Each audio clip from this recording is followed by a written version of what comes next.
Okay, so now we have here a real actual spark gap, and there's a so let me show you first how it works. Okay, press this, you can see that it produces spark. Now we have shown in the previous videos that you can detect this using a simple headphone jack. I have here an app called RecFord, and I'll be recording it at 44,100 hertz sampling rate. So I'll be recording it, and okay, so we'll just sort of.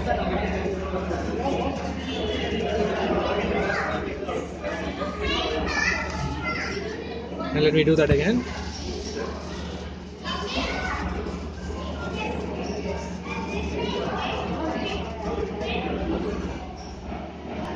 Okay, so one important thing to note is that I'm started recording it, and you don't see anything on the waveform.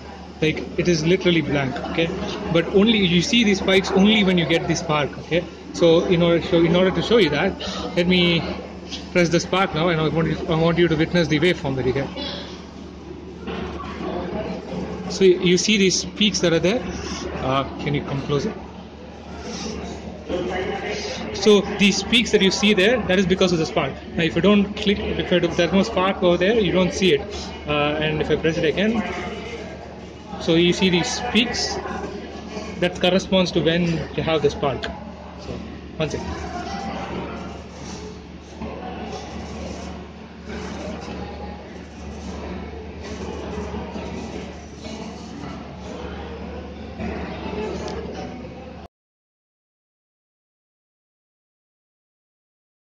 Okay, now let's take a closer look at this recording that we did with the spark gap. Now if I take the recording that I did and I open it using Audacity, you can sort of visualize. This is one of the recordings that we took with the spark gap, and this is the region where the spark gap was not on, and this is a region where the spark gap was on again, and momentarily it was off, and again it was on.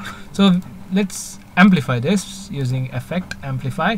And so you can see these peaks, and these peaks correspond to every time that was the electron, that was a spark.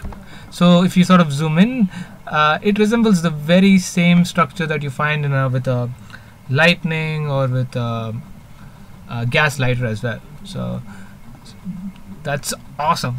So that's about it. Thanks for watching. Have a good one. Bye bye.